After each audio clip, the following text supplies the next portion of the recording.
Hi everyone, my name is Emily and I'm a therapist living and working in Canada who specializes in depersonalization and derealization, or DPDR for short, is what I'll be calling it through this video.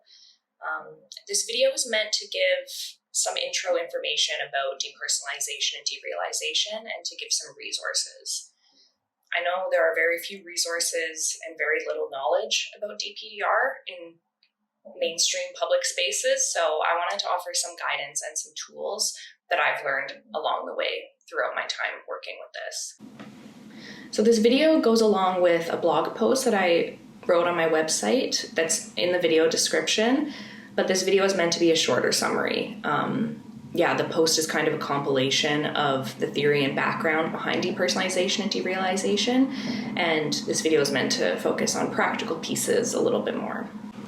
So before starting, I just wanted to mention that if you've been researching DPDR for a while already today, or you feel like you're in kind of a frantic state of trying to figure out how to get rid of it, I really encourage you to step away and try to focus on something else for a while before coming back to this video.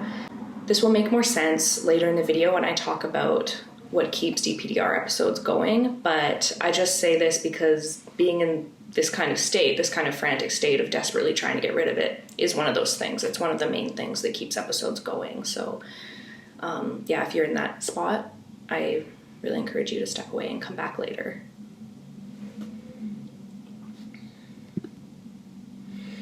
Okay, so first of all, I'll give the technical definition of DPDR according to the DSM-5, which is the manual that healthcare providers use to make diagnoses.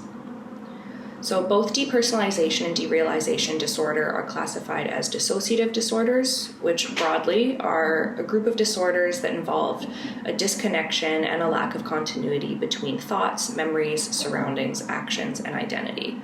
I'll get more specific later if that sounds vague, but both DP and DR are considered a disorder when the symptoms show up chronically, but they can also show up as symptoms that come and go along with stressors, and it's actually not uncommon for people to experience this. Many people experience this, but the chronic presentation is more rare.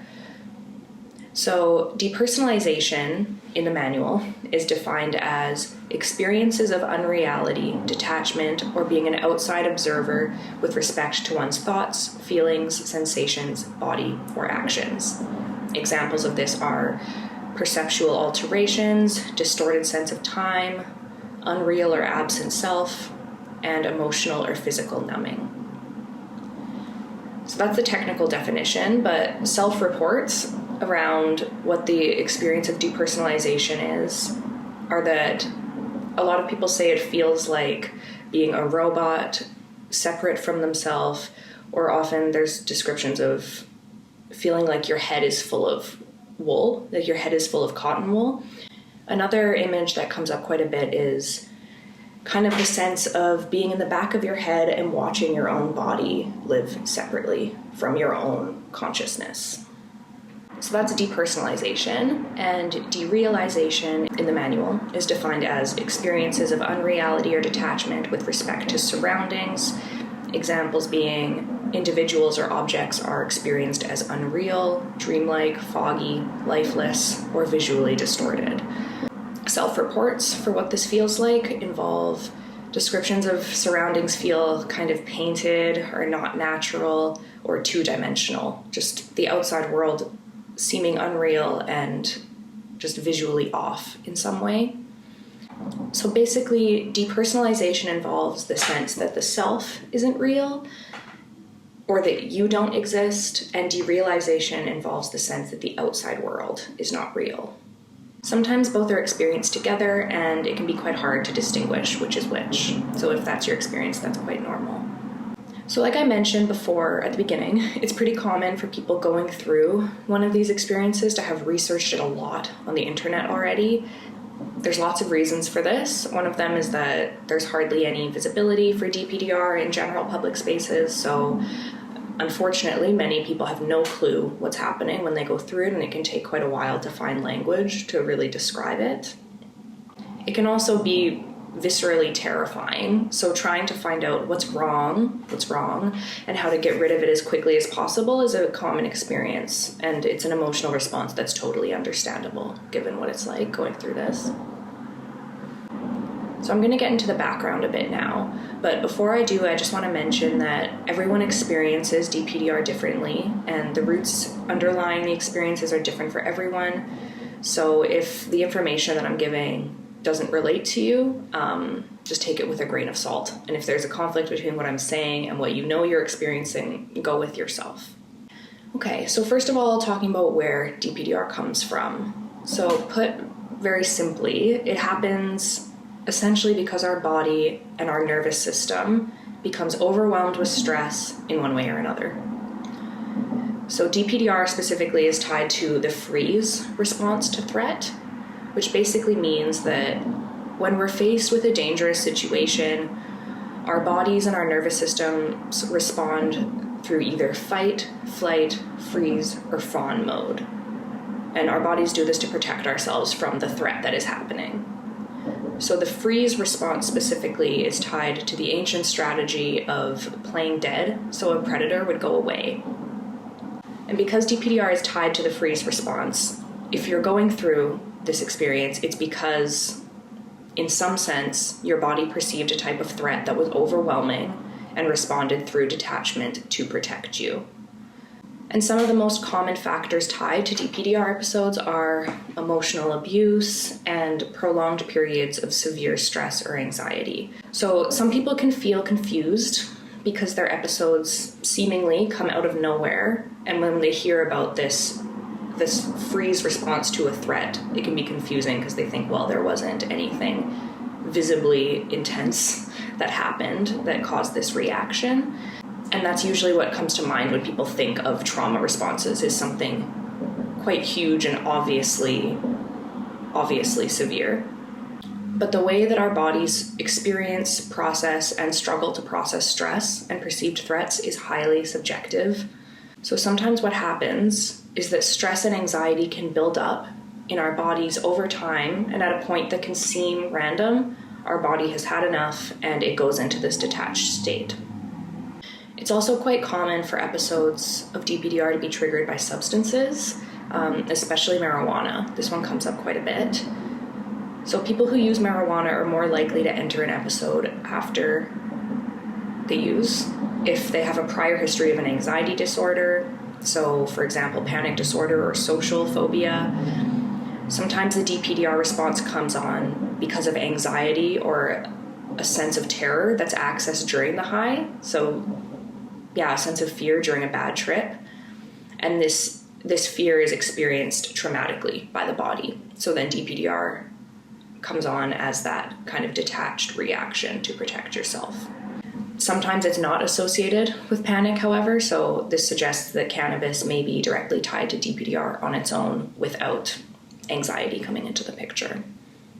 There's some level of predisposition to dissociating as well, where you're more likely to respond to intense stressors through dissociation if you have a family history of dissociation.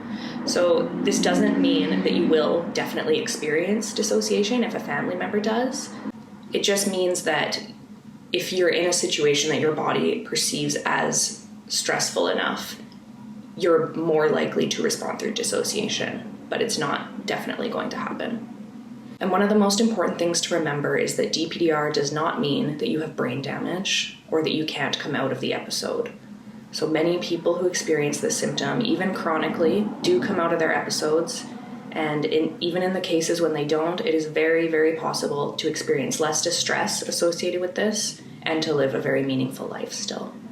So a lot of people who hear the word dissociation automatically think of dissociative identity disorder, or DID for short, which used to be referred sometimes as split personalities.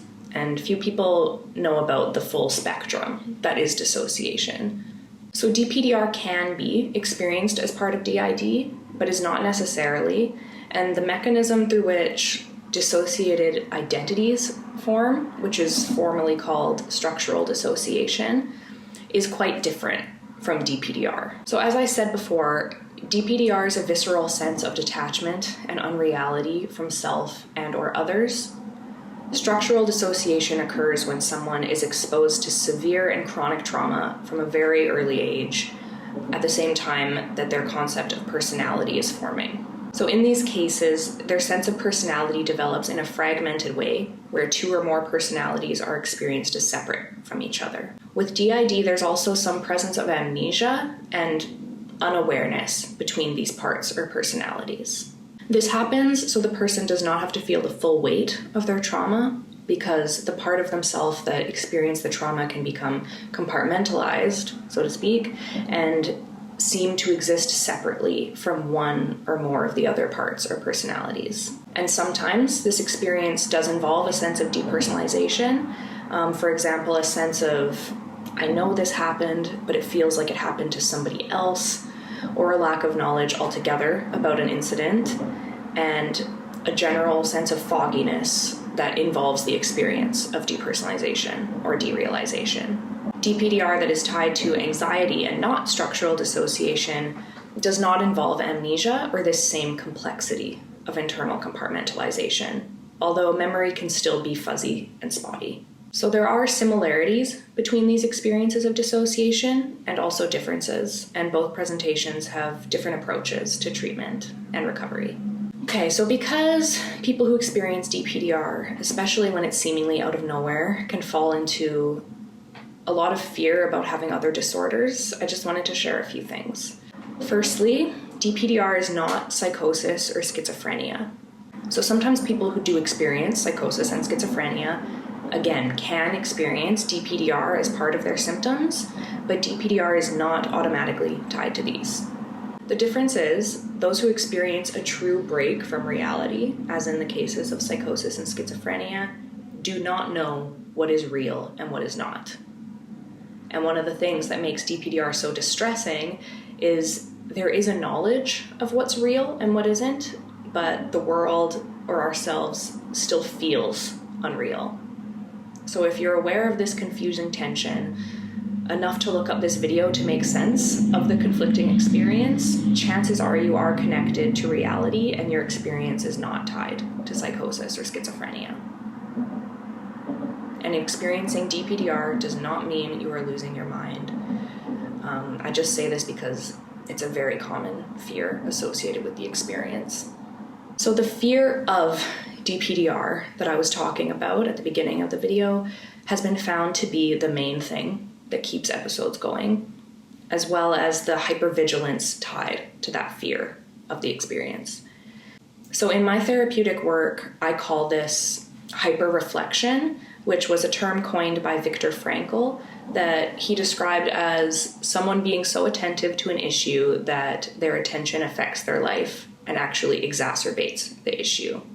So this is really common with DPDR, where someone is so afraid of their sense of detachment that they hyper-focus on trying to get rid of it, which can mean a few things. It can mean constant body scans for some sign of connection if you experience physical numbness or lack of connection to the outside world, or preoccupation with the distress of feeling removed from surroundings. So kind of spiraling thoughts and emotions of frustration about being detached.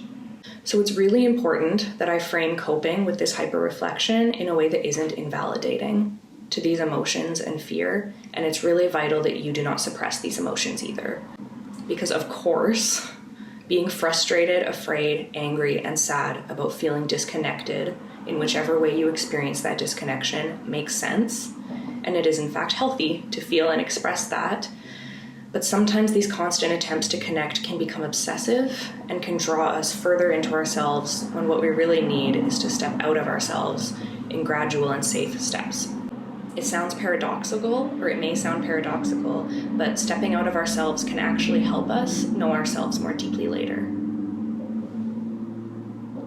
This is because stepping out of these cycles helps lessen the fear of the DPDR, and as that happens, and we're not experiencing as much fear, our body is no longer in survival mode or perceiving threat within our own experience. And when this happens, it gives us more capacity to know and explore ourselves and our identity later. And the balance between not obsessing over distress and also not invalidating emotions is a very hard line to walk. I won't pretend it isn't. But as you move through the process of getting to know yourself and your place in the world at a pace that your body can tolerate, it does make more sense gradually. So everyone has different coping skills that work for them, but generally, it has been found that relaxation techniques like muscle relaxation or slow breathing can make DPDR worse. And what is often most helpful is activities tied to focusing on the outside world, outside of our bodies. This makes sense when considering that DPDR is a sense of detachment that causes our bodies to slow down or freeze. So slowing down more is often not what we need. Now, I have worked with people who find deep breathing and muscle relaxation very helpful because they're also very anxious. So again, everything I say in this video is to be taken with a grain of salt and always depends on whatever else you're dealing with. So I'm going to go through some various tools now. First of all, like I mentioned in the beginning of the video, if you've been researching DPDR often and can feel that it's feeding into that frantic search to just make it stop researching. It may feel like you're gaining control because you're finding information and hope, but it may also be feeding into the fear of the experience that I was talking about. Now, ultimately, you're the only one who can know the balance in this sense. But truly, one of the things that has been found to be most helpful for getting through these episodes is accepting the symptoms and living your life anyways.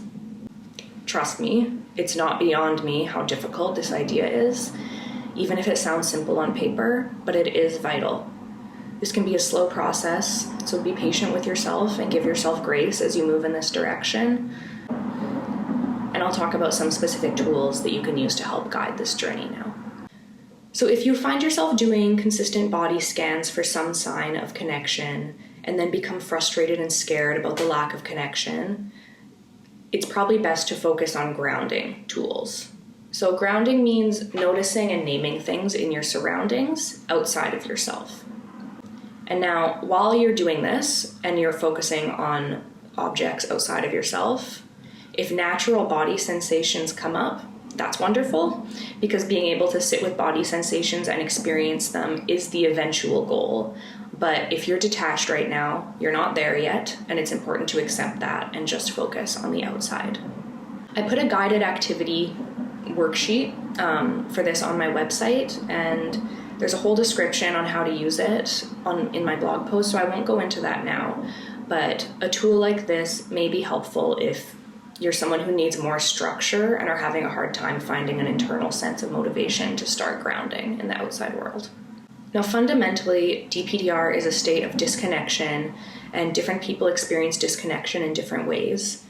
So to either discover or recover your sense of connection, it's often best to start with strengthening some avenue of connection that's already there in some capacity.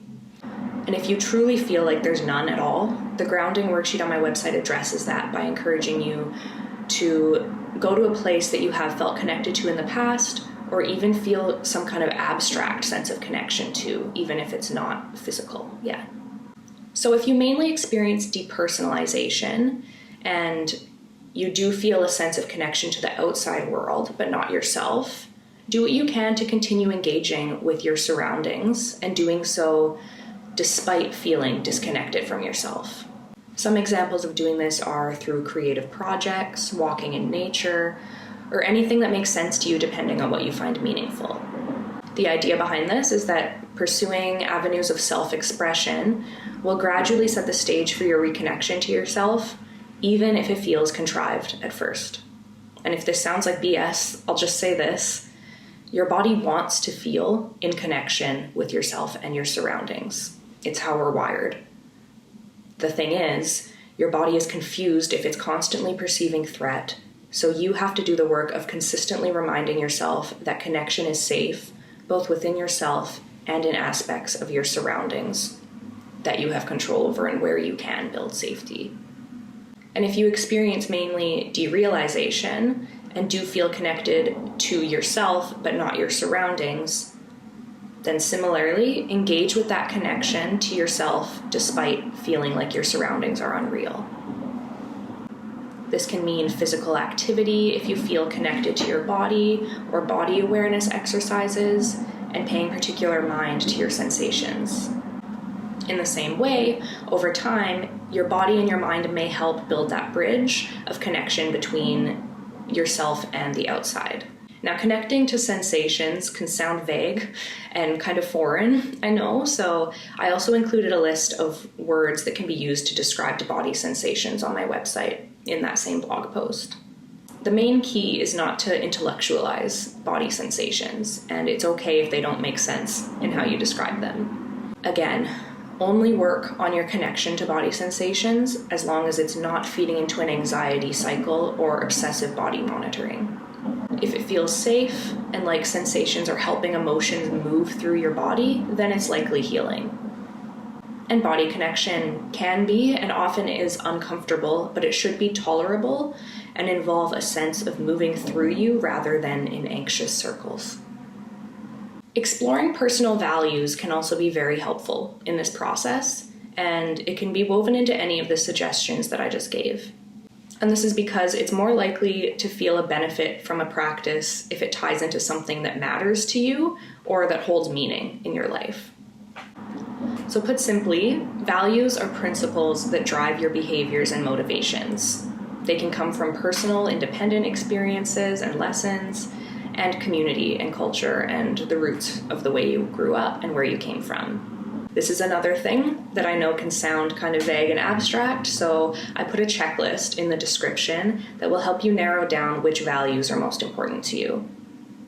And some examples are things like independence, community, respect, honesty, creativity, intellect, things like that. Anything that drives your actions and that hold meaning to you personally. So among people with DPDR, there can be a tendency to go through what's called philosophical rumination loops and fall into cycles of questioning the nature and meaning of reality in circles that's kind of similar to those body scans that I mentioned. These loops usually involve questioning the vaster meaning of reality, and if it's rumination, then it's not a fruitful exploration and it mostly just leads to anxiety. If this is something you experience, focusing on personal values and what gives your life meaning, regardless of the larger nature of reality, can be helpful as a means of coping. Now again, it's important that I don't invalidate the understandable space of existential questioning either. Questioning the meaning of life is a very human thing to do and can sometimes lead to really illuminating discoveries, but if it's only leading to dread right now and it's moving in a circular way, doing what you can to focus on the meaning that is within your scope of control rather than what's outside of it can be grounding. Then, once you feel more connected, it's possible that larger explorations about the vast meaning of reality could be more fruitful. And choosing to fill your days with things that align with your values will also help you connect to yourself, because when we do that with intention, we're communicating to ourselves that our perspective and subjective experience matters. It's a way of assuring yourself of your own worth slowly and gradually. So as you put any of these suggestions into practice, it's so important to be compassionate and patient with yourself. It's incredibly difficult to do the things that I suggested when you're feeling disconnected, and DPDR involves detachment from your emotions and needs as much as it involves detachment from self and surroundings. And this is slightly anecdotal, and I haven't seen it confirmed in the literature, but one of the most common things that I see from working with people going through this is a tendency to dismiss their own feelings and to judge them. This does make sense with the research, though, when we consider how often people going through this have experienced emotional abuse, because in these situations, our feelings aren't treated with value, so we can learn to disconnect from them personally as well. It's also important to note that this disconnection from our feelings can happen in settings that aren't directly abusive in the way that we're taught to consider them. There are many ways that we can internalize that our feelings don't matter or aren't important. So if you find yourself questioning the legitimacy of your symptoms because you don't consider your upbringing abusive, but you do recognize that you learned somewhere along the way to disconnect from your own feelings, Just try to take a moment to allow yourself to acknowledge the validity of that experience, whether it looks severe from the outside or not. Your body only cares about your own experience. So because of this disconnection from our own needs that's often a part of DPDR, it's really important to develop a sense of self-validation.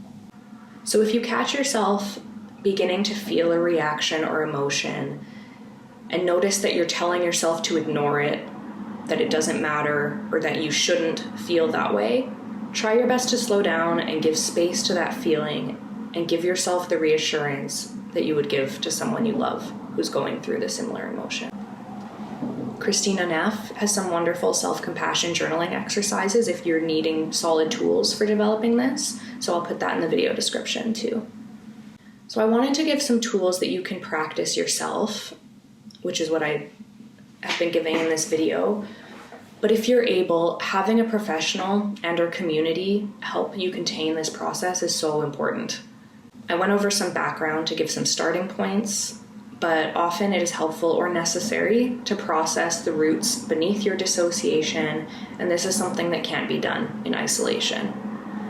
So for DPDR that's tied to anxiety and not part of structural dissociation, this can involve processing the prolonged stress and or traumatic memories that preceded the episode, or whatever your body perceived as threatening enough to detach from. When DPDR is tied to structural dissociation, therapy involves strengthening a sense of internal communication between the parts of self and processing fear of the separate parts, and then processing the roots. And learning to hold space for your own emotions and needs is something that therapists can support you with, as recovering from DPDR involves a sense of reteaching yourself how to acknowledge, hold, and then regulate your emotions in compassionate ways rather than detaching from them. And you don't have to go through this process alone. Now, access to therapy can be barriered depending on where you are, unfortunately, but if you are able, I do recommend that you seek therapy.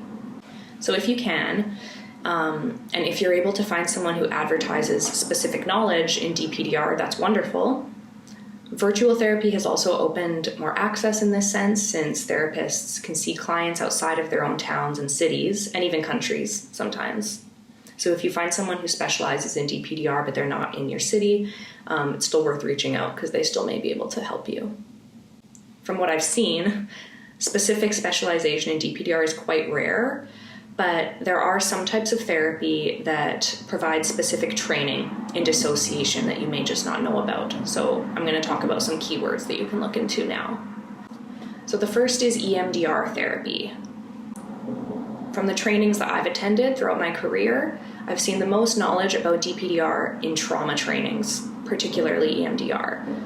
Now, EMDR is a model for processing trauma, and if you seek an EMDR therapist, just make sure you ask if they have specific training in dissociation.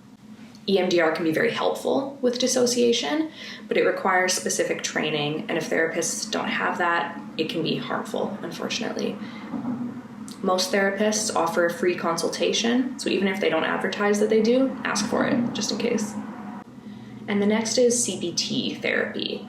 So most of the research towards DPDR that does exist has been through the cognitive behavioral therapy, or CBT lens, and CBT helps mostly in terms of coping with symptoms and breaking these obsessive cycles that I was talking about earlier that can tie into it.